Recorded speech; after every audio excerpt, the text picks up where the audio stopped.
Padagat na naman tayo mga kapit lovers. Iwas muna tayo sa city ngayon dahil sobrang polluted na doon yung hangin. Kaya dito ako sa dagat para kahit pa paano makalanghap tayo ng sariwang hangin mga kapit lovers. So ito, sumama ako sa mga kaibigan ko dahil manghuli sila ng isda. First time ko kasing sumama sa kanila na manghuli ng isda.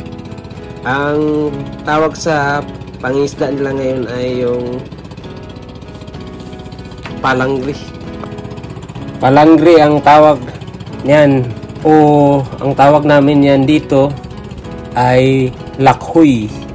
So ngayon lang ako nagkaroon ng pangalan na yan na lakhoy. Dahil doon sa amin, sa probinsya namin sa Bohol, palangri ang tawag namin. Pero ang style nila dito mga kapit lovers ay dito sila sa di ganong malalim.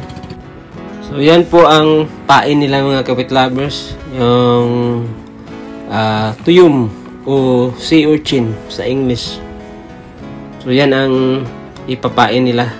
Doon sa amin, doon sa kapitbahay namin na malangri, isda ang pain nila dati. So ngayon lang ako nakakita na ito palang sea urchin ay pwedeng ipain. So yan. Yan ang style nila sa pagpalangri o lakhoy.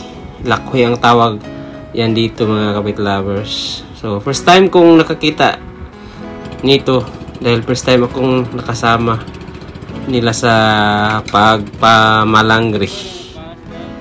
So yan. Yan o. Nilagyan ng buhangin para raw di ano tawag sa Tagalog yan? Kulubot yung kulubot ba yun? Magalambot ba? Magubot ang nylon. So ibang style pa rin lagyan ng buhangin. Yan. Yung mga bangka na makikita dito ay kadalasan dito mga kapit lovers ay yung nag-island hopping yan, mga turista.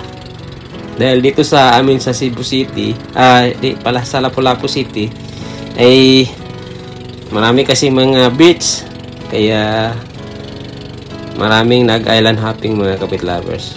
So tingnan nyo, di ba? Doon sa unahan o daming ganda tingnan nila. So iniwan lang muna namin yung palangri mga kapit lovers. Babalikan na namin mamaya after 30 minutes raw. So babalikan namin. Tapos tingnan kung may mga huli na ba na mga isda. So hanggang dito na lang ang video ko mga kapit lovers.